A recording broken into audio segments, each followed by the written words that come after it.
புதிய உதயம் 91.2 சமுதாய வானொலி நிலையம். நேயர்கள் கேட்கவிருப்பது மூத்தோருக்கு முதல் வணக்கம்.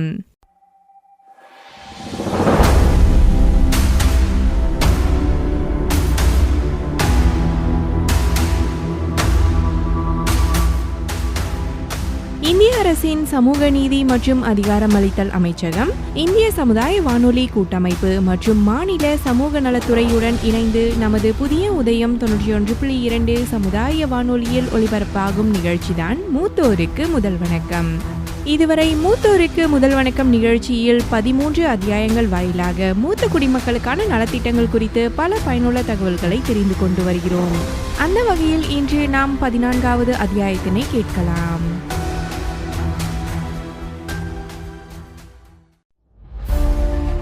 அன்பான அனைத்து நேயர்களையும் நிகழ்ச்சிக்கு வரவேற்கிற மத்திய அரசின் சமூக நீதி மற்றும் அதிகாரமளித்தல் அமைச்சகத்தால் சமுதாய வானொலி கூட்டமைப்புகளால் நடத்தப்படும் அடல் வாயோ அபியுதய் யோஜனா என்னும் மூத்தோருக்கு முதல் வணக்கம் சிறப்பு விழிப்புணர்வு நிகழ்ச்சியின் 14வது அத்தியாயத்தில் நம்ம எல்லாருமே இணைஞ்சிருக்கோம். இந்த பதிவு எங்கள் பெரியோர்கள் எங்கள் பெருமை அப்படிங்கிற நோக்கத்தோட நகர இருக்கு. இதுவரையும் மூத்தோருக்கு முதல் வணக்கம் அப்படிங்கிற மூத்தோர்களுக்கு தேவையான நம்ம எல்லாருமே தெரிஞ்சுக்க வேண்டிய பல விழிப்புணர்வு நிகழ்ச்சிகளை சமுதாய பண்பலை வானொலி நிலையங்களின் நிகழ்ச்சிகள் மூலமா நீங்க எல்லாருமே கேட்டிருப்பீங்கன்னு நினைக்கிறேன். அதே மாதிரி இப்போ இந்த நிகழ்ச்சி வழியா நம்ம இந்த டிஜிட்டல் இந்தியாவுல மூத்த குடிமக்களுக்குன்னு என்னென்ன மாதிரியான வசதிகள் இருக்கு, தொழில்நுட்ப ரீதியா அதை அவங்க எப்படியெல்லாம் பயன்படுத்தலாம் அப்படின்றத எப்பவும் போல பாரத் தாத்தா பேத்தி லக்ஷ்மி அவங்களோட வழியா தெரிஞ்சுக்க போறோம். சோ நிகழ்ச்சியில தொடர்ந்து இணைந்திருங்க. காகித வேலைகள் குறைவாக இருக்கும், முதியவர்களின் இதயங்கள் மகிழ்ச்சியால் நிரம்பும். இதுதான் டிஜிட்டல் இந்தியாவின் முழக்கம். நாட்டின் மூத்த குடிமக்களுக்கு டிஜிட்டல் இந்தியாவின் ஆதரவு தேவை. டிஜிட்டல் இந்தியாவின் கரங்களை பிடிப்போம். டிஜிட்டல் இந்தியாவை நோக்கி படிப்படியாக முன்னேறுவோம்.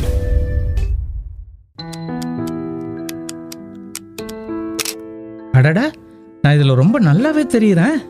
தாத்தா என்ன பண்ணிட்டு இருக்கீங்க? அப்படி உங்களை செல்ஃபி எடுக்கிறது யாரு? நானும் பாக்குறேன். ஓ, என் செல்ல பேத்திய வாமா. நான் ரொம்ப பழசுதானே. உங்க நவீனத்தை பத்தி எல்லாம் எனக்கு எப்படி தெரியும்? இதுதான் ஸ்மார்ட் டிஜிட்டல் போனாமே. தாத்தா, இந்த ஸ்மார்ட் போன் உண்மையாவே ஒரு அற்புதமான விஷயம்னு சொல்லலாம். நீங்க வீட்ல உட்கார்ந்துகிட்டே எல்லா வேலைகளையும் உங்களால செய்ய முடியும். ஆமா, இந்த டிஜிட்டல் இந்தியா பத்தி நீங்க கேள்விப்பட்டிருக்கீங்களா இல்லையா? டிஜிட்டல் இந்தியாவா? அதை பத்தி இப்போ நாம ஏன் பேசணும்? தாத்தா, இது ஒன்றும் அவ்வளோ பெரிய மோசமான விஷயம்லாம் இல்லை. டிஜிட்டல் இந்தியாங்கிறது ஒரு அற்புதமான முயற்சி. இன்னைக்கு நம்ம நிகழ்ச்சியிலையுமே இதை பத்தி தான் நிறையவே பேச போறோம். நம்ம நேயர்களுக்கும் தகவல்களை கொஞ்சம் கொஞ்சமா பகிர்ந்துக்க போறோம். ஆனா நம்ம நிகழ்ச்சியை ஸ்டார்ட் பண்றதுக்கு முன்னாடி ரொம்ப நேரமா நீங்க ட்ரை பண்ணிக்கிட்டு இருந்தீங்கல்ல செல்ஃபி எடுக்க, நம்ம ஒரு செல்ஃபி எடுத்துக்கலாமா? இன்றைய அத்தியாயத்துல எங்கள் பெரியோர்கள் எங்கள் பெருமை அப்படிங்கிற சிறப்பு நிகழ்ச்சிக்கு எங்களின் அனைத்து நேயர்களையும் வரவேற்கிறோம். இவ்வளோ நேரம் நாங்கள் பேசியதை வச்ச நாங்கள் மூத்த குடிமக்களுக்கான டிஜிட்டல் இந்தியாவை பற்றி தான் பேசுகிறோம் அப்படிங்கிறத நீங்கள் கண்டுபிடிச்சிருப்பீங்க. நிச்சயமான உண்மை தாத்தா. நம்ம மூத்த குடிமக்களோட வாழ்க்கையை மேம்படுத்துறதுல டிஜிட்டல் இந்தியா ரொம்ப முக்கியமான பங்கு வகிக்குது அப்படிங்கிறத இப்போ நம்ம ஒரு சில விஷயங்களை பகிர்ந்துக்கிறது மூலமா எல்லாருமே தெரிஞ்சுக்கலாம். அதை தொடங்குறதுக்கு முன்னாடி எங்கள் பெரியோர்கள் எங்கள் பெருமை இத பத்தி கொஞ்சம் சொல்லலாமா? இந்த சிறப்பு திட்டம் நம்ம மூத்த குடிமக்களுடைய வாழ்க்கை தரத்தை மேம்படுத்துறதையும் அவங்களையும் சமூகத்தோட ஒருங்கிணைக்கிறதையும் அவங்களோட சுகாதாரம், பாதுகாப்பு, உரிமைகள், சமூக மரியாதை இது பத்தின விழிப்புணர்வை எல்லாம் ஏற்படுத்துறதுக்காக தான் செயல்படுத்தப்பட்டு இருக்கு. அந்த வகையில இன்னைக்கு இத பத்தி இன்னும் நிறைய விஷயங்களை நிகழ்ச்சி மூலமா தொடர்ந்து பேச போறோம்.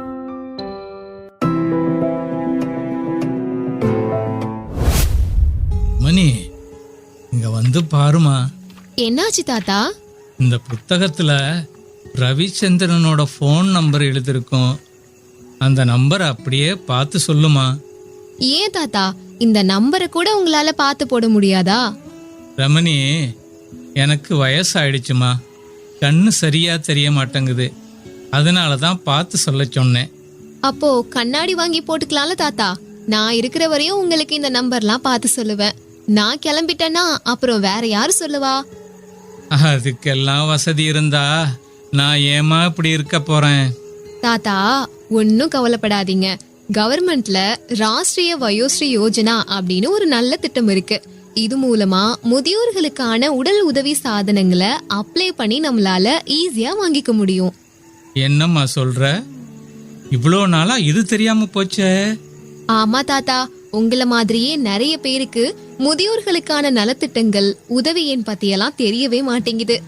அதுக்காக தான் ரேடியோல முதியோர்களுக்கான சிறப்பு நிகழ்ச்சிகளை கொடுத்துட்டு இருக்காங்க. அப்படியா?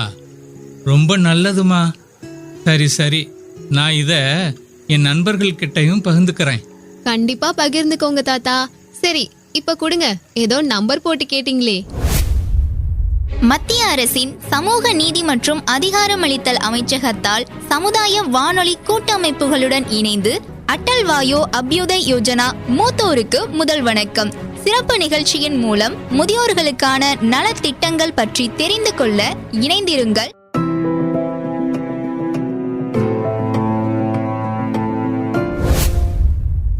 அன்புள்ள நேயர்களே, டிஜிட்டல் இந்தியா அப்படிங்கிறது ஜூலை 2015 இந்திய அரசால தொடங்கப்பட்ட ஒரு லட்சிய தேசிய முயற்சி. இணையம், தொழில்நுட்ப சேவைகள், அப்புறம் டிஜிட்டல் தொழில்நுட்பங்களை அணுகிறது மூலமா நாட்டை டிஜிட்டல் முறையில் மேம்படுத்துறதும் அனைத்து குடிமக்களுக்கும் வாழ்க்கை தரத்தை மேம்படுத்துறதும் இதனோட நோக்கமாக இருக்கு. அந்த வகையில் மூத்த குடிமக்களை தொழில்நுட்பத்துடன் இணைக்கிறதும் டிஜிட்டல் உலகில் அவங்களுக்கும் பயன் இருக்குங்கிறத எடுத்து சொல்றது தான் இதனோட முக்கிய குறிக்கோளாகும். தாத்தா, இந்த காலத்துல தொழில்நுட்பம் அப்படிங்கிறது ஒவ்வொருத்தருடைய வாழ்க்கையிலுமே ஒரு முக்கியமான பகுதியா மாறி போயிடுச்சு. ஆனா நம்ம மூத்த குடிமக்களுக்கு இந்த டிஜிட்டல் உலகம் அப்படிங்கிறது ரொம்ப புதுசாவும் இன்னமும் ஒரு சவாலான விஷயமாவுமே இருந்துகிட்டு இருக்கு. இப்போ உங்களுக்கு செல்ஃபி எடுக்க தெரியாம இருந்துச்சுல்ல, அதே மாதிரி இப்போ இந்த டிஜிட்டல் இந்தியா முன்முயற்சி அப்படிங்கிறது நம்ம வயதான தலைமுறைய இந்த டிஜிட்டல் மாற்றத்தோட ஒருங்கிணைத்து அதை செயல்படுத்துறதுக்காக நிறைய நடவடிக்கைகளை எடுத்துட்டு இருக்காங்க. இது அவங்களோட அன்றாட வாழ்க்கையில ரொம்ப ரொம்ப யூஸ்ஃபுல்லா இருக்கும். அதாவது அவங்களோட ஆரோக்கியமா இருக்கட்டும், சமூக தொடர்புகளா இருக்கட்டும், நிதி சுதந்திரமா இருக்கட்டும், மனநலம் மேம்படுத்துறதுக்கா இருக்கட்டும், இது எல்லாத்துக்குமே இந்த டிஜிட்டல் இந்தியா மூத்த குடிமக்களுக்காக நிறைய முயற்சிகளை செஞ்சுக்கிட்டு இருக்கு. லட்சுமி, அந்த காலத்துல தான் வயசானவங்களுக்கு அரசு வேலைகளை அணுகிறது, சுகாதார வசதிகளை அடைகிறது, குடும்பங்களோட தொடர்பில் இருக்கிறது, இது மாதிரியான பல சவால்கள் இருந்துச்சு. ஆனால் இப்போ டிஜிட்டல் தொழில்நுட்பங்களோட உதவியால் இந்த சவால்கள் எல்லாமே எளிமையாக மாறிடுச்சு. டிஜிட்டல் உலகம் மூத்த குடிமக்களுக்கு ஒரு புதுசாக அடையாளத்தை கொடுத்துருச்சு. அது மட்டுமல்ல, அவங்க வாழ்க்கையில் பல அம்சங்களில் பல முன்னேற்றங்களையும் கொண்டு வந்திருக்கு. ரொம்ப சரியா சொன்னீங்க தாத்தா. டிஜிட்டல் இந்தியா முன்முயற்சிங்கிறது மூத்த குடிமக்களும் தொழில்நுட்ப உலகத்துக்குள்ள காலடி எடுத்து வைக்கணும் அப்படிங்கிறதுக்கு நிறைய எளிமையான வழிகளை உருவாக்கி கொடுத்துருக்கு. இது அவங்களோட வாழ்க்கை முறையில பல நேர்மறையான மாற்றங்களுக்கு வழிவகுத்து கொடுக்குதுன்னு கூட சொல்லலாம். டிஜிட்டல் தொழில்நுட்பம் மூலமா முதியோர்களுடைய வாழ்க்கை தரம் எப்படி மேம்படுது அப்படின்னு கேட்பீங்கல்ல, அதை பத்தி கொஞ்சம் சொல்லட்டுமா? ஃபர்ஸ்ட், பாரம்பரிய வாழ்க்கையில மக்கள் இப்போ நிறைய பிரிஞ்சு போயிட்டாங்கன்னு சொல்லலாம். முன்னாடி எல்லாம் கூட்டு குடும்பமா எல்லாரும் ஒரே வீட்லயே வாழ்ந்துட்டு இருந்திருப்போம். ஆனா இப்போ தாத்தா பாட்டி மட்டும் வீட்டுல இருக்காங்க, அதாவது அம்மா அப்பா மட்டும் வீட்டுல இருக்காங்கன்னா பிள்ளைங்கள்லாம் ஒவ்வொரு இடத்துக்கும் வேலைக்கு போயிடுறாங்க, நண்பர்களும் பிரிஞ்சு போயிடுறாங்க. ஸோ இந்த மாதிரி ஒரு தனிமையில இருக்கக்கூடியவங்களுக்குமே இந்த டிஜிட்டல் இந்தியா தொழில்நுட்பம் ரொம்ப ரொம்ப உதவி பண்ணும். மூத்தோர்கள் தனிமையிலிருந்து மீண்டு வர்றதுக்கு இது ஒரு பெரிய வாய்ப்பாவே அமையும். குறிப்பா குடும்ப உறுப்பினர்கள் தொலை தூரத்துல இருக்கக்கூடிய பட்சத்துல இந்த டிஜிட்டல் தொழில்நுட்பம் மூலமா அவங்களுடைய குடும்பத்தோட இவங்க இணைஞ்சு இருக்கிறதுக்கான ஒரு வாய்ப்பு கிடைக்கும். நண்பர்கள் எவ்வளவு தூரத்துல இருந்தாலும் அவங்க கூட பேசுறதுக்கும் பழகுறதுக்கும் கொஞ்சம் நேரம் செலவு பண்றதுக்கும் அவங்களுக்கு வாய்ப்பையும் ஒரு வழியையும் ஏற்படுத்தி கொடுக்கக்கூடியதா இருக்கு இந்த டிஜிட்டல் இந்தியா திட்டம் அப்படிங்கிறது. நேயர்களே, இன்னும் இதை பத்தி கொஞ்சம் தெளிவாவே உங்களுக்கு சொல்லணும்னா இப்போ இந்த ஒரு வானொலி நாடகத்தை தொடர்ந்து கேளுங்க. இது மூலமா மூத்த குடிமக்களின் வாழ்க்கையில டிஜிட்டல் தொழில்நுட்பம் எந்த அளவுக்கு முக்கிய பங்கு வகிக்குது அப்படிங்கறத நம்ம எல்லாராலையுமே ரொம்ப எளிமையா புரிஞ்சுக்க முடியும்.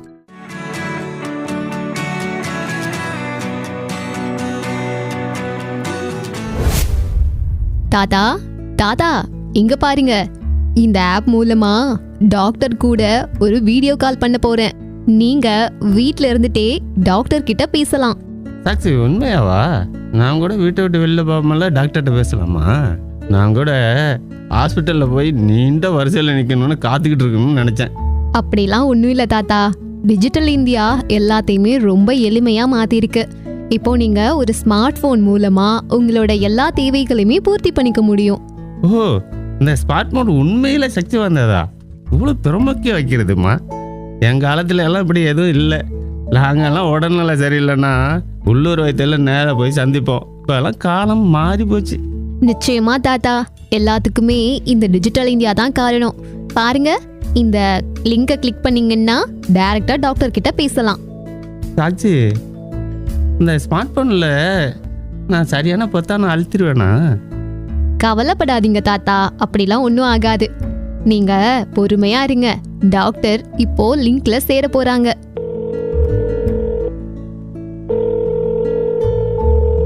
வணக்கம் ஸ்ரீவஸ்தேவ், எப்படி இருக்கீங்க? என்ன பிரச்சனை உங்களுக்கு? உடல் நலத்தில் ஏதாவது உதவி பண்ணணுமா? அட, இது என்ன ஆச்சரியமா இருக்கு மருத்துவர் ஐயா. நான் இங்கிருந்து நான் உங்களை பார்க்க முடியுமா? இது என்ன மாயமா இருக்கு? இது மாயை இல்லை வஸ்தேவ், இது டிஜிட்டல் தொழில்நுட்பம். இப்போ நீங்கள் உங்கள் வீட்டை விட்டு வெளியே போகாமலேயே என்னோட ஆலோசனையை நீங்கள் பெற முடியும். சாட்சி, இது உண்மையிலே நம்ப முடியாதுமா. ஆமா தாத்தா, ஒரு நிமிஷம் இருங்க. டாக்டர், நான் தான் தாத்தாவுக்கு உடம்பு சரியில்லை, வெளியில கிளம்பி வர முடியாதுன்னு ரொம்ப ஃபீல் பண்ணாங்க. அதனால கால் பண்ணி இப்படி ஒரு முறை இருக்குங்கிறத அவங்களுக்கு எடுத்து சொன்னேன். இது மற்றவங்களுக்கு பயனுள்ளதா இருக்கும்ல, அதனால தான் டாக்டர். சரிம்மா, இந்த தகவல் மற்றவங்களுக்கும் பயனுள்ளதாக இருக்கும்னு நினைக்கிறேன். சரி, நான் வச்சிரட்டுமா? உங்களோட தகவலுக்கும் ரொம்ப நன்றி டாக்டர். நன்றிம்மா. அப்புறம் தாத்தா, இப்போ நீங்களும் சோஷியல் மீடியால கூட சேரலாம். நீங்க ஃபேஸ்புக், இன்ஸ்டாகிராம், வாட்ஸ்அப்ல கூட உங்களுக்குன்னு ஒரு பேஜை உருவாக்கிக்கலாம். ஆமா, இந்த ஃபேஸ்புக்கு, வாட்ஸ்அப்பு, இன்ஸ்டாகிராமு அப்படின்னா என்ன? தாத்தா, இந்த ஃபேஸ்புக், வாட்ஸ்அப், இன்ஸ்டாகிராம் இது மூலமாலாம் உங்களோட பழைய நண்பர்கள் கூட திரும்பவும் பேசலாம், போட்டோ கூட பார்க்கலாம். நீங்க எனக்கு வாட்ஸ்அப்ல செய்திகளை பகிர்ந்துக்கலாம், வீடியோ கால் கூட பண்ணலாம். சாட்சி, இதன் மூலமா பேங்க் வேலையை கூட செய்ய முடியுமா? நிச்சயமா தாத்தா, நீங்க பேங்க் போகணும் அப்படிங்கிற அவசியம் கிடையாது. யூபிஐ இல்லனா நெட் பேங்கிங் பயன்படுத்தி பணத்தை அனுப்பலாம். அப்புறம் பில் கூட ஈஸியாவே செலுத்த முடியும். பாருங்க, நான் உங்களோட மளிகை கட்டணத்தை கூட நான் ஸ்மார்ட் போன்ல இருந்து தான் கட்டியிருக்கேன். அடடா, இது உண்மையாவா? இது ரொம்ப நல்ல விஷயமா இருக்க. நான் ஒவ்வொரு முறையும் பேங்க் போய் அலையணும்னு அவசியமே இல்லாம இருக்க. பாருங்க நானாஜி, டிஜிட்டல் இந்தியாவோட முயற்சி பல வசதிகளை கொடுத்திருக்கு. இப்போ நீங்க எல்லாத்தையுமே நிர்வகிக்க முடியும். உங்களுடைய உடல் நலம், பொழுதுபோக்கு, நிதி, அப்புறம் உங்க நண்பர்கள் கூட தொடர்புல இருக்கிறது, இது எல்லாமே ரொம்ப எளிமையா மாறி இருக்கு. டிஜிட்டல் இந்தியா உண்மையிலே என்ன போல வயசானவங்களுக்கு வாழ்க்கையை எளிமையாக்கிக்குது. சாட்சி, இப்போது நான் இந்த டிஜிட்டல் உலகம் ஒரு பகுதியா மாற ஆர்வமா இருக்காமா? இது ஒரு தொடக்கம் மட்டும்தான் தாத்தா. இந்த மாதிரி எப்பவுமே டிஜிட்டல் உலகத்துல நம்ம நிறைய விஷயங்களை கத்துக்கவும் முடியும், இணைஞ்சிருக்கவும் முடியும்.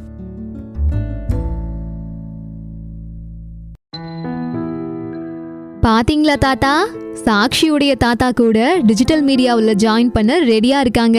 நீங்க எப்போ ஜாயின் பண்ண போறீங்க? இந்த நிகழ்ச்சி முடிஞ்ச உடனே என் இன்ஸ்டாகிராம் கணக்கை விரைவில் உருவாக்குவேன். அங்கதான் நிறைய வீடியோகள், தகவல்கள்லாம் இருக்கிறதா கேள்விப்பட்டேன். பரவாயில்ல தாத்தா, சரியா கவனிச்சிருக்கீங்கன்னு நினைக்கிறேன். அதான் உடனே ஓபன் பண்றேன்னு சொல்றீங்க. அப்புறம் இன்னொரு விஷயம் தாத்தா, நம்மளோட வானொலியில மகா கும்பத்தை பத்தி கூட நிறைய தகவல் இருக்கு. அந்த ஆடியோக்களையும் நான் ஒளிபரப்புறேன், அப்படியே கேளுங்களேன். 12 ஆண்டுக்கு ஒரு முறை மட்டுமே வரும் கும்பமேளாவிற்கு போக யாருக்கு தான் மனசு வராது? அப்போ மூத்த குடிமக்களும் இந்த கும்பமேளாவில் கலந்துக்கு தானே விரும்புவாங்க. கும்பமேளாவிற்கு வருகை புரியும் மூத்த குடிமக்களுக்கு என்று சில ஆலோசனைகளையும் விதிமுறைகளையும் மத்திய அரசு வழங்கியிருக்கு.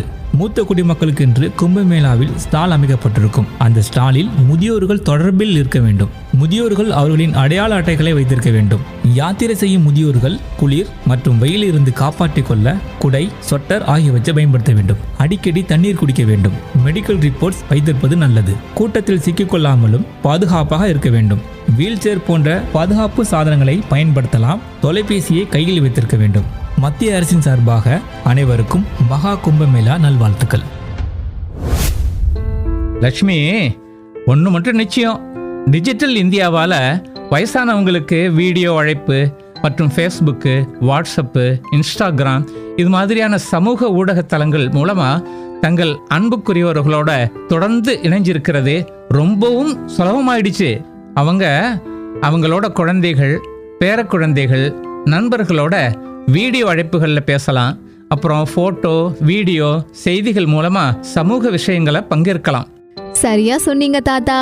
ஆனா இது மட்டும் கிடையாது, இதுல இன்னுமே நிறைய விஷயங்கள் இருக்கு. இப்போ ஒரு சோஷியல் மீடியா பேஜ் மூலமா உங்களுக்கு ஆல்ரெடி நிறைய நண்பர்களும் இருப்பாங்க. புதுசா நிறைய நண்பர்களையும் உங்களால உருவாக்கிக்க முடியும். ஆன்லைன் மன்றங்கள் நடத்த முடியும். ஃபேஸ்புக்ல உங்களுக்குன்னு ஒரு குழுக்களை உருவாக்கிக்க முடியும். இது மூலமா சமூகத்துல நீங்க ஆக்டிவா இருப்பீங்க. இது மட்டும் கிடையாது, இனிமே உங்க தனிமையும் குறைஞ்சு மனதளவுலையும் ஆரோக்கியமா ஃபீல் பண்ண முடியும். இந்த டிஜிட்டல் இந்தியா மூலமா இது தவிர மற்ற சேவைகளும் இருக்குதானே லட்சுமி? நிச்சயமா தாத்தா. சுகாதார சேவையில கூட டிஜிட்டல் மயமாக்கல் வயசானவங்களுக்கு பல நன்மைகளை உருவாக்கி கொடுத்திருக்கு. உதாரணத்துக்கு உடல் ரீதியா அவங்களுக்கு ஏதாவது ஒரு பிரச்சனைன்னு வைங்களேன், உடனே நம்ம ஹாஸ்பிட்டலுக்கு போகணும்ல. ஆனா வயசானவங்களா இருக்க நம்ம ஹாஸ்பிட்டல்ல ரொம்ப நேரம் கியூல நின்று டோக்கன் எடுத்து அப்புறம் போய் டாக்டரை பார்க்கறதுலாம் ரொம்ப சிரமமா இருக்கும். அப்படிங்கிறதுக்காகவே டிஜிட்டல் இந்தியால புதிய நிறைய திட்டங்களும் இருக்கு. டெலிமெடிஷன் அல்லது ஆன்லைன் மருத்துவ ஆலோசனைகள்னு சொல்லுவாங்க. அதாவது மருத்துவர்கள் கிட்ட நம்ம வீட்டிலேயே இருந்துகிட்டு மருத்துவ ஆலோசனைகளை வாங்கிக்க முடியும். மருத்துவ அறிக்கைகள், அதாவது மருத்துவ சீட்டு ஏதாவது இருந்துச்சுன்னா மருத்துவர்களுக்கு அதை ஆன்லைன்லயே அனுப்பிக்கலாம். அவங்க என்ன சொல்றாங்க, என்ன பண்ணணும்னு சொல்றாங்க, இது எல்லாத்தையுமே ஆன்லைன்ல இருந்தே நம்ம கேட்டு தெரிஞ்சுக்கலாம். நம்மளோட சந்தேகங்களையும் தெளிவுபடுத்திக்கலாம். மருத்துவர்கள் அவங்களோட இடத்துல இருந்துகிட்டு நீங்க உங்க வீட்டிலே இருந்துகிட்டு ஹெல்த் எப்படி இருக்கு அப்படின்றதையும் அவங்களால செக் பண்ண முடியும். இன்னொரு முக்கியமான விஷயம், நீங்க கரெக்டான டைமுக்கு மருந்து போடணும்னா அதை நினைவுபடுத்துறதுக்கும் டிஜிட்டல் சாதனங்கள் உங்களுக்கு உதவி பண்ணுது. ரத்த அழுத்தம் எப்படி இருக்கு, சர்க்கரை அளவு எப்படி இருக்குங்கிறதையும் இந்த டிஜிட்டல் இந்தியா திட்டம் மூலமா உங்களால சரிபார்க்க முடியும். ஓ, அப்புறம் உங்களுக்கு இன்னொரு விஷயம் தெரியுமா தாத்தா? பேங்க் போகாமலேயே வயசானவங்க இப்போல்லாம் அவங்களுடைய அக்கௌண்ட்டை செக் பண்ணிக்க முடியும். அது மட்டும் கிடையாது, பணத்தையும் பரிமாற்றம் செய்ய முடியும். யூபிஐ, நெட் பேங்கிங், அப்புறம் மொபைல் பேங்கிங் மூலமா டிஜிட்டல் பேங்கிங்கை பயன்படுத்தி உங்களால பில்லையும் பே பண்ண முடியும். அடுத்து ஆன்லைன்ல ஓய்வூதிய முறைகளையும் உங்களாலேயே செக் பண்ணிக்க முடியும். அவங்களுக்கான ஓய்வூதியங்கள்லாம் கரெக்டா வருதா அப்படிங்கிறதையும் சரி பார்த்துக்க முடியும். இது ரொம்ப ஆச்சரியமா இருக்கு லட்சுமி. ஆனா டிஜிட்டல் இந்தியா மூலம் முதியவர்களின் பாதுகாப்பை உறுதிப்படுத்த ஏதேனும் வழிகள் இருக்கிறதா? சரியான கேள்வி தாத்தா. இந்த டிஜிட்டல் இந்தியா மூலமா முதியோர்களுடைய பாதுகாப்பை உறுதிப்படுத்துறதுக்கு நிச்சயமா வாய்ப்புகள் நிறையவே இருக்கு. அதுக்காகவும் நிறைய திட்டங்கள் செயல்பட்டு இருக்கு. டிஜிட்டல் பாதுகாப்பு, அப்புறம் அவசர உதவி, இது எல்லாமே ஒரு முக்கிய அம்சங்களா செயல்படுத்தப்பட்டு இருக்கு. பாதுகாப்பு பயன்பாடுகள், அவசர எச்சரிக்கை, இந்த மாதிரியான அமைப்புகள் எல்லாமே வயசானவங்களுக்கு ரொம்ப உதவிகரமா இருந்துட்டு இருக்கு. அவசர காலங்கள்ல உடனடி உதவியையும் பெற முடியும். கூடுதலா ஆன்லைன்ல மோசடி, சைபர் பாதுகாப்பு, இது பத்தின விழிப்புணர்வையும் எல்லா இடங்கள்லயுமே ஏற்படுத்திட்டு இருக்காங்க. அவங்களுக்கு தேவையான விஷயங்களை வீட்ல இருந்தே ஆர்டர் பண்ணிக்க முடியும். இதுவுமே டிஜிட்டல் இந்தியாவுடைய ஒரு முக்கியமான திட்டமா இருக்கு. இதுவுமே டிஜிட்டல் இந்தியா மூலமா சாத்தியமாகும். இந்த முன்முயற்சி மூலம் பல நன்மைகள் கிடைச்சாலும் இந்த டிஜிட்டல் யுகத்துல நிறைய வயசானவங்களுக்கு டிஜிட்டல் கல்வி அறிவு இல்லை. அதனால ஸ்மார்ட் போன், கம்ப்யூட்டர், இன்டர்நெட் இந்த மாதிரியான பயன்பாடுகள் எல்லாம் சரியா பயன்படுத்தவும் முடியல. இந்த சூழ்நிலையில ஆன்லைன் மோசடி யாருக்கு வேண்டுமானாலும் நடக்கலாம் இல்லையா? அதுல வயசானவங்க தான் அதிக ஆபத்தில் இருக்காங்க. ஆனாலும் அனைத்து வயதானவர்களுக்கும் ஸ்மார்ட் போன், டேப்லெட்டு அல்லது இணைய அணுகல் இல்லை. குறிப்பாக நமது நாட்டில் கிராமப்புற மற்றும் பின்தங்கிய பகுதிகளில் இந்த பிரச்சனை ரொம்ப அதிகமாகவே இருக்கு லட்சுமி. ஆமா தாத்தா, இத மனசுல வச்சுக்கிட்டு தான் அரசாங்கம் முதியோர்களுக்கான டிஜிட்டல் கல்வியறிவு திட்டங்களையும் அறிமுகப்படுத்தி இருக்கு. இது இன்டர்நெட் அப்புறம் ஸ்மார்ட் போன்களுடைய பேசிக்கான செயல்பாடுகளை பத்தி புரிஞ்சுக்கிறதுக்கு உதவி பண்ணும். கூடுதலாவே நீங்க கேட்ட மாதிரியே ஆன்லைன் மோசடிகளை தடுக்கிறதுக்கும் சைபர் பாதுகாப்புக்காகவும் முதியோர்களுக்கு சேர்த்தே கல்வி அறிவு கத்துக் கொடுக்கறாங்க. இன்னும் சொல்லணும்னா முதியோர்களுக்குன்னு சொல்லி ஹெல்ப்லைன் நம்பர் ஒன்னையும் அரசாங்கம் அறிமுகப்படுத்தி இருக்கு. இத பத்தி இதுக்கு முன்னாடி ஒளிபரப்பான வானொலி நிகழ்ச்சிகளை எல்லாம் கேட்டு தெரிஞ்சிருப்பீங்கன்னு நினைக்கிறேன். திரும்பவும் சொல்றேன், 145667. மறுபடியும் சொல்லட்டுமா? இது முதியோர்களுக்கான கட்டணமில்லா உதவி எண் 145667. இந்த எண்ணையும் டிஜிட்டல் இந்தியா திட்டம் மூலமா நம்ம பயன்படுத்திக்க முடியும். லட்சுமி, டிஜிட்டல் இந்தியா மூலம் நமது முதிய குடிமக்கள் வாழ்க்கை மிகவும் எளிமையானதாக மாறுது. ஆமா தாத்தா, அது மட்டும் இல்ல, இப்போ நிகழ்ச்சியில சைபர் கிரைம் ஆபீசரும் ஜாயின் பண்ண போறாங்க. நீங்களும் கேளுங்க.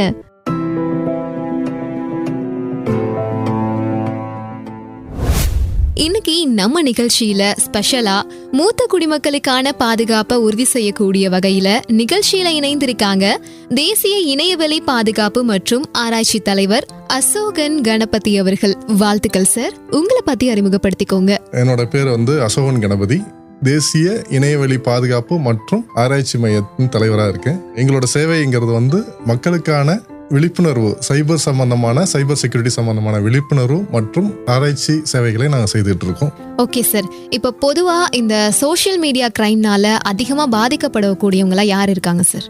உலகளவியல பாத்தீங்கன்னா இணையவெளி பாதுகாப்புல, இணையவெளி குற்றங்கள்ல பாத்தீங்க அப்படின்னு சொல்ல வந்தா முதல்ல பெண்கள் தான் அதிகபட்சமான குற்றங்கள் பெண்களுக்கு தான் இழைக்கப்படுது. அதுக்கப்புறம் மூத்த குடிமக்கள் அப்படிங்கிற பட்சத்தில் பார்த்தீங்க அப்படின்னு சொல்ல வந்தா ஃபினான்சியல் ரீதியா அவங்கள அஃபெக்ட் பண்ணணும், ஒரு குற்றங்கள் செய்யணும் அப்படின்னு சொல்ல வந்தா மூத்த குடிமக்கள் மட்டும் தான் டார்கெட் பண்றாங்க. கிரைம் பண்ற குற்றவாளிகள் அவங்கள தான் ஃபாலோ பண்ணிட்டு இருக்காங்க. குழந்தைகள் மற்றும் இளைஞர்களை அதிகமாக பாதிக்குது அப்படிங்கிறதா இன்னைக்கு உலகளாவிய ஆராய்ச்சி முடிவுகள் நிறைய அந்த மாதிரி சொல்லிட்டு இருக்காங்க. இதுதான் இன்னைக்கு நடக்கிறது. இதுல மூத்த குடிமக்கள் அப்படிங்கிற பட்சத்தில் என்னன்னு பார்த்தீங்க அப்படின்னு சொல்ல வந்தா ஒரு கவர்மெண்ட் அஃபீஷியல், ரிட்டையர்டு கவர்மெண்ட் அஃபீஷியலா இருப்பாங்க. அப்படி இல்லைன்னா நிறைய உழைச்சி ஒரு ப்ராப்பர்ட்டிஸ் நிறைய இருக்கக்கூடிய சூழ்நிலையில அவங்க இருக்கும்போது அவங்கள்ட்ட தான் நிறைய ஃபினான்சியல் ஃப்ராட் பண்றதுக்கான சோர்சஸ் நிறைய இருக்கும். இதுல முக்கியமான காரணம் என்னன்னு கேட்டீங்கன்னா சீனியர் சிட்டிசன் எல்லாருமே படுத்தப்பட்டவர்களாக தான் இன்னைக்கு காலகட்டத்தில் இருக்காங்க. அப்படிங்கிற பட்சத்தில் அவங்களை ஈஸியா இந்த இணையவழி குற்றவாளிகள் என்ன பண்றாங்கன்னா அவங்களை ஈஸியா ரீச் பண்ணி அவங்கள்ட்ட நிறைய ஃபினான்சியல் ஃப்ராட் பண்றதுக்கான சான்சஸ் நிறையவே இருக்கு.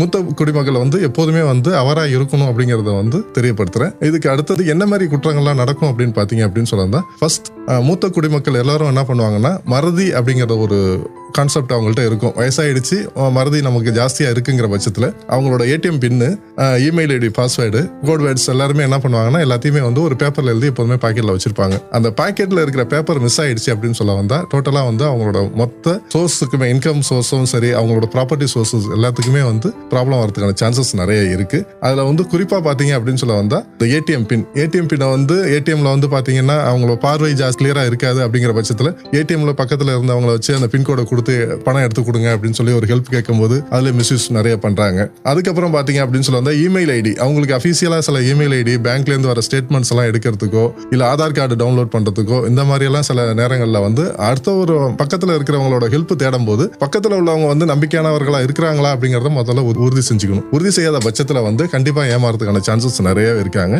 மூத்த குடிமக்கள் எப்போதுமே சரி அரசு அங்கீகரிக்கப்படாத இ சேவை மையம், பொது சேவை மையம் எல்லாம் இருக்கு இல்லையா, அங்க அரசு அங்கீகரிக்கப்படாத மையங்களை போய் அவங்க எந்த விதமான உதவியும் நடக்கூடாது. மூத்த குடிமக்களோட எப்போதுமே சரி அவங்களோட தனிமையை முதல்ல தவிர்க்கணும். அதே போல ஒரு நம்பகமான ஒருத்தரை எப்போதுமே கையில வச்சுக்கணும். எந்த ஒரு சைபர் குற்றங்கள் நடந்தாலும் இமிடியேட்டா அவங்கள்ட்ட கூட இருக்கிறவங்கள்ட்ட தெளிவா அவங்க சொல்லி இன்ஃபார்ம் பண்ணிடணும். அவங்க மனசுக்குள்ளே வச்சுக்கிட்டு இருந்தாலும் எதுவுமே நடக்காது. அவங்க இமிடியேட்டா கூட இருக்கிறவங்கள்ட்ட பகிர்ந்துக்கணும் அப்படிங்கறத என்னோட அறிவுரையா நான் சொல்லிக்கிறேன்.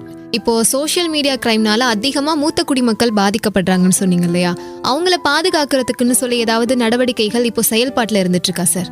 மூத்த குடிமக்களுக்கு அவங்களுக்கு என்னன்னா இப்போ ரிட்டையர்மெண்ட் ஸ்டேஜில் இருக்கிறவங்களுக்கு எல்லாத்துக்குமே நாங்கள் கவர்மெண்ட் சில விழிப்புணர்வு முகாம்கள் நடத்திக்கிட்டு இருக்கோம். முகாம்களை என்னன்னா நாங்கள் அவங்கள்ட்ட சொல்ற அறிவுரைகளை தான், அந்த ஏடிஎம் ஓடிபி பத்திரமா வச்சுங்க, பேங்க் அக்கௌண்ட் டீட்டெயில்ஸ் பத்திரமா வச்சுங்க, யார்கிட்டையுமே உங்களோட பர்சனல் டீட்டெயில்ஸ் எதுவுமே சொல்லாதீங்க அப்படிங்கிறத மட்டும் தான் சொல்லியிருக்கோம். இதுல என்னன்னு கேட்டீங்கன்னா மூத்த குடிமக்களுக்கு எல்லாத்துக்குமே இப்போ ஸ்மார்ட் போன் எல்லார் கையிலுமே இருக்கு. அப்படிங்கிற பட்சத்தில் அவங்க என்ன பண்றாங்கன்னா சோசியல் மீடியாவில் என்டர்டைன்மெண்ட்காண்டி சில விஷயங்களுக்கு போறாங்க. என்டர்டைன்மெண்ட்காண்டி போகும்போது அவங்க என்ன பண்றாங்க, அவங்களோட டேட் ஆஃப் பர்த் தான் பாஸ்வேர்டா வச்சிருக்காங்க. அதே போல மொபைல் போன்ல போட்டோ எடுக்கும் போது லொகேஷனோட ஷேர் பண்ணி போட்டோ எடுக்கிறாங்க. லொகேஷன் ஷேர் பண்ணி போட்டோ எடுக்கும்போது அவங்க இந்த லொகேஷன்ல தான் இருக்காங்க அப்படிங்கும்போது இது அதிகப்படியான குற்றங்கள் நடக்கிறதுக்கான வாய்ப்புகளை தேடி கொடுக்குது. அதனால அவங்க போட்டோ ஷேர் பண்ணும்போது கொஞ்சம் ஜாக்கிரதையா ஷேர் பண்ணணும். பர்சனல் இன்ஃபர்மேஷன் ஷேர் பண்ணக்கூடாது. அதனால இதுல ஜாக்கிரதையா இருந்துக்கணும். ஓகே சார், இப்போ நிறைய இடங்கள்ல நீங்க மூத்த குடிமக்களுக்குன்னு சொல்லி விழிப்புணர்வு கொடுத்துட்டு இருக்கீங்க. இப்போ காமனா இந்த சைபர் கிரைம் பத்தி மூத்த குடிமக்களுக்கு நீங்க சொல்லக்கூடிய விஷயங்கள் என்னவா இருக்கும்? நாங்க சொல்றது என்னன்னா, உங்களோட பர்சனல் டேட்டாஸ் எந்த விஷயத்தையும் நீங்க எப்போதும் ஷேர் பண்ணாம இருந்தாலே போதுமான நீங்க சேஃபா இருக்கலாம். அதே சமயத்துல நீங்க உங்களோட ஆறுதலுக்காண்டியும் உங்களோட டைம் பாஸுக்காண்டியும் மூத்த குடிமக்கள் வந்து இணையவழியில வந்து அவங்க தேடுதல் வேட்டையில இருக்கும்போது உங்களுக்கு இதுதான் பிடிக்கும் அப்படிங்கிற பட்சத்துல அதை பேஸ் பண்ணி உங்களுக்கு வந்து நிறைய கிரைம் நடக்கிறதுக்கான சான்சஸ் நிறையவே இருக்கு. தேசிய இணையவழி பாதுகாப்பு மற்றும் ஆராய்ச்சி மையத்திலிருந்து எனக்கு இந்த வாய்ப்பு கொடுத்த அதிரை எஃப்எம்முக்கு மிக்க நன்றி. இது போல நிறைய விஷயங்களை நீங்க வந்து மக்களுக்கு நேர்களுக்கு வந்து நிறைய விஷயங்களை நீங்க வந்து அவேர்னஸ் நிறைய கொடுக்கணும். எதிர்காலத்துல நீங்களும் மேன்மேலும் வளரணும். நன்றி. இதுவரையும் மூத்த குடிமக்களுக்கான சைபர் கிரைம் ரிலேட்டடான நிறைய விஷயங்களை எங்க கூட ஷேர் பண்ணிக்கிட்டீங்க. அதிரை பண்பலை சார்பாகவும் நேயர்கள் சார்பாகவும் வாழ்த்துக்களையும் நன்றிகளையும் தெரிவித்துக் கொள்கிறோம். அப்புறம் நேயர்களே, இந்த மூத்தோருக்கு முதல் வணக்கம் நிகழ்ச்சி பற்றி மூத்த குடிமக்களோட கருத்து எப்படி இருக்கு அப்படின்றதையும் கேட்டு தெரிஞ்சுக்கலாமா? உங்க பேர் சொல்லுங்கம்மா. சாந்தி. போன் வச்சிருக்கீங்களா? நீங்க வச்சிருக்கேன். போன் வச்சிருக்கனால உங்களுக்கு என்ன யூஸ் ஆகுது? எப்பவும் உள்ள நிகழ்ச்சி எல்லாம் கேட்போமா, மருத்துவ குறிப்பு, சமையல் குறிப்பு, என்னன்னு சொல்றாங்களா அதெல்லாம் கேட்பேன். கதையும் சொல்லுவாங்க, கதையும் கேட்பேன். நானும் ஒரு இடத்துல வேலை பார்க்கறேன். அந்த போன் மூலியமா எனக்கு நல்ல ஒரு யூஸ் ஆகுது. போனு கேட்கறேன். ஃப்ரெண்ட்ஸுகளுக்கும் போன்ல பேசுவேன். பிள்ளைங்களுக்கிட்டையும் பேசுவேன். பிள்ளையெல்லாம் வெளியூர்ல இருக்குதுங்க, அதுங்கள்ட்டையும் பேசுவேன். இப்போ வந்து மூத்தோருக்கு முதல் வணக்கம் நிகழ்ச்சி பத்தி உங்களுக்கு தெரியுமா? தெரியுமா, எப்பம்ல நடத்துனாங்க. நல்ல ஒரு அறிவுரைகள்லாம் சொன்னாங்கம்மா. மூத்தோர்களை பத்தி உங்களுக்கு என்ன தேவை நாங்க பூர்த்தி பண்றோம். நம்பரு சொன்னாங்க 1456 உதவியெல்லாம் பண்றேன்னு இருக்காங்க. ஏதோ 600 ரூபா முதியோர்களுக்கு தர்றோமா, அந்த இதுக்கு ஏற்பாடு பண்றோமா அப்படின்னுங்க. 1000 ரூபாயும் வந்து நீங்க வாங்கிக்கலாம். நீங்க இந்த நம்பருக்கு நீங்க கால் பண்ணுங்க. உங்களுக்கு என்ன உதவி வேணுமோ நீங்க வந்து கேளுங்க. இந்த நம்பர் மூலியமா உங்களுக்கு நீங்க போன் பண்ணி உடனே உங்களுக்கு ஹெல்ப் பண்ணுவாங்க. ரேடியோல பேசுறதுக்கு முன்னாடி இதுக்கு முன்னாடி தெரியுமா உங்களுக்கு இத பத்தி? தெரியாதுமா, இத பத்தி எல்லாம் தெரியாது. இப்பதாமா எப்பவும்ல ஃபர்ஸ்ட் இந்த மாதிரி எப்பவும்ல மீட்டிங்ல சொல்லியிருக்காங்க. முதியோர் நலத்திட்டத்துல சொன்னாங்க. வேற எதுவும் சொல்லணும்னு நினைக்கிறீங்களா எஃப்எம் பத்தி, இல்ல இந்த மூத்தோருக்கு முதல் வணக்கம் நிகழ்ச்சி பத்தி? நல்ல ஒரு பயனுள்ளதாதாமா இருக்கு. ஆனா நான் மீட்டிங்ல கேட்டது வரைக்கும் மனசுக்கும் ஒரு சந்தோஷமாவும் இருந்துச்சுமா. என்ன நீங்க வாங்க பாப்போம். நான் வந்து எங்க அம்மாவுக்கு ஒரு இது ஸ்டிக்கு கேட்டேமா, செய்யறேன்னு சொல்லி இருக்கிறாங்க. நீங்க வாங்க, அந்த நம்பருக்கு கால் பண்ணுங்க, உடனே உங்களுக்கு ஹெல்ப் பண்ணுவாங்க. எவ்வளவு பேரு வயசானவங்க, எவ்வளவு பேரு உதவி இல்லாம பிள்ளைங்களும் இருந்தும் செய்யறதுக்கு முடியாம எவ்வளவு பேர் இருக்கிறாங்க. இப்ப நீங்க போய் இந்த மாதிரி வச்சு நடத்துனது எவ்வளவு ஒரு அந்த மூத்தவர்களுக்கு எவ்வளவு ஒரு சந்தோஷமா இருக்கும். ஆனா முதியோர்களுக்கு நல்ல ஒரு திட்டத்தை கொண்டு வந்திருக்கிறாங்கம்மா. ரொம்ப ஒரு சந்தோஷமா இருந்துச்சுமா எனக்கு. உங்க பேர் சொல்லுங்க. பேர் உத்ராவதி. என்ன எங்க வேலை பார்த்துட்டு இருக்கீங்க? இங்கதான் ஸ்கூல்ல தான் வேலை பார்த்துட்டு இருக்கோம். என்ன வயசாகுது? வயசு 63. இப்ப நம்ம ரேடியோ கேக்குறீங்களா? நீங்க கேக்குறீங்க. மூத்தோருக்கு முதல் வணக்கம் மூத்தோருக்கு முதல் வணக்கம் கேட்டுட்டு இருக்கோம். கேட்டுட்டு. உங்க பேர் சொல்லுங்க. கூலி வேலை தான். பிள்ளையா ஊனம் கொஞ்சம் நல்லா இருக்கும். இப்போ உங்களுக்கு மருத்துவ உதவிலாம் யாரு பாக்குறது? எல்லாம் நம்மளே நாங்கள் தான் மறுக்கிறோம். கவர்மெண்ட் உதவி செய்யணும். அதுதான் மூத்த நிகழ்வுக்கு எங்களுக்கு பயனுள்ளதாக இருக்குது. இதுதான் மூலமா தெரிஞ்சுக்கிறோம். நன்றி. சமூக நீதி மற்றும் அதிகாரமளித்தல் அமைச்சகம் மற்றும் சமூக வானொலி அமைப்பு உங்களிடம் கொண்டு வந்த எங்கள் பெரியோர்கள் எங்கள் பெருமை நிகழ்ச்சியை நீங்களும் கேட்டுக்கொண்டிருந்தீர்கள். டிஜிட்டல் தளங்கள் மூலம் வாழ்க்கையில் எதிர்கொள்ளும் சவால்களை சரிபடுத்தி முதியவர்களுக்கு உதவுவதே இந்த திட்டத்தோட முக்கிய நோக்கம். அவங்களோட உரிமைகள் மற்றும் பாதுகாப்பு பற்றி விழிப்புணர்வை ஏற்படுத்துவதற்கும் செயல்படுகிறது இது. இந்த திட்டம் மூலமா டிஜிட்டல் கருவிகள் அப்புறம் சேவைகள் இது எல்லாமே மூத்தோர்களுடைய வாழ்க்கைய ரொம்ப ரொம்ப எளிமையா மாத்தும். அதே நேரத்துல அவங்களுடைய வாழ்க்கைய திருப்திகரமாவும் மாத்தும். இதுக்கு நம்மளால முடிஞ்ச உதவிகளையும் நம்ம செய்யணும். இந்த சமூகத்துல வயசானவங்களுக்கு சக மரியாதை கிடைக்கிறதையும் இந்த டிஜிட்டல் இந்தியா ஊக்குவிக்குது. டிஜிட்டல் இந்தியா மூலமா மூத்தோர்களுக்குன்னு சமுதாயத்துல ஒரு கண்ணியமான இடம் கிடைக்குது. அதே நேரத்துல சமுதாயத்துல அவங்களையும் ஒருத்தரா ஒருங்கிணைக்கிறதுக்கு இது ரொம்ப ரொம்ப உதவி பண்ணுது. நமது மூத்த குடிமக்கள் தொழில்நுட்ப முன்னேற்றங்களால பயனடைகிறது மட்டுமல்லாம சரியான வழிகாட்டுதலையும் உதவிகளையும் பெறணும். டிஜிட்டல் இந்தியாவோட குறிக்கோள் மூத்த குடிமக்கள் சமூகத்தின் சுறுசுறுப்பான மற்றும் அதிகாரம் பெற்ற உறுப்பினர்களாக மாற உதவுவதாகும். இதனால அவங்க சமூக நடவடிக்கைகளில் பங்களிக்க முடியும் மற்றும் மதிப்புமிக்கவர்களாக உணர முடியும். மேலும் விவரங்களுக்கு நீங்கள் கட்டணமில்லா எண் 145667 அழைக்கலாம். நேயர்களே, மூத்த குடிமக்களுக்கான சிறப்பு விழிப்புணர்வு பாடல் உங்களுக்காக.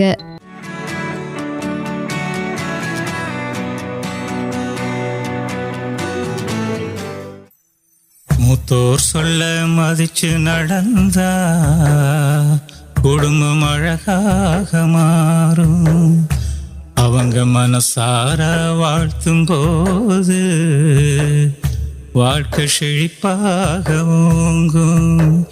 பார்க்கத்தான் அவங்க கொஞ்சம் சோர்வாக இருப்பாங்க.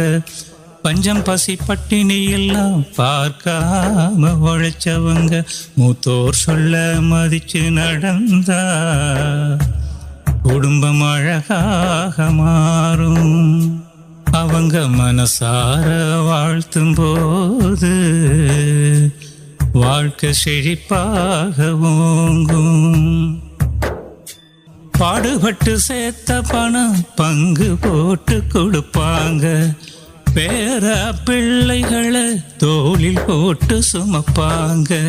பாடுபட்டு சேர்த்த பணம் பங்கு போட்டு கொடுப்பாங்க. பேர பிள்ளைகளை தோளில் போட்டு சுமப்பாங்க.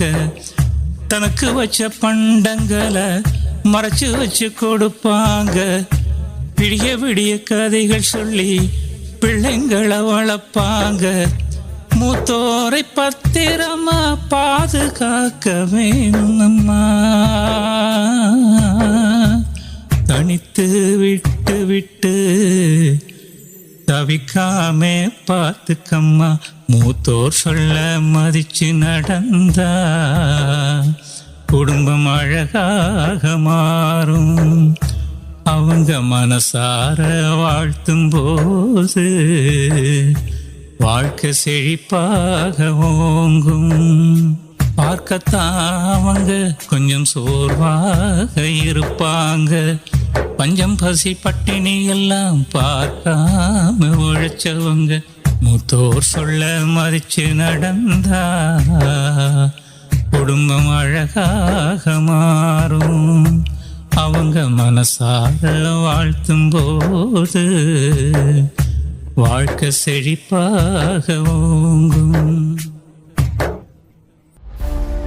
நேயர்களே, இன்னைக்கு நம்மளோட இந்த மூத்தோருக்கு முதல் வணக்கம் நிகழ்ச்சியின் 14வது அத்தியாயத்துல டிஜிட்டல் இந்தியாவில் மூத்த குடிமக்களுக்கு என்ன மாதிரியான பயன்பாடுகள் இருக்கு, அதை அவங்க எப்படி பயன்படுத்திக்கலாம் அப்படின்ற நிறைய தகவல்கள் பத்தி நானும் என்னோட பாரத் தாத்தாவும் பேசினோம். இது பத்தின நிறைய விஷயங்கள் உங்களுக்கு பயனுள்ளதா இருந்திருக்கும் அப்படின்னு நினைக்கிறேன். இதே போல அடுத்த நிகழ்ச்சியில அடுத்த தலைப்போட நானும் தாத்தாவும் சந்திக்கிறவரையும் நிகழ்ச்சிகளை தொடர்ந்து கேளுங்க.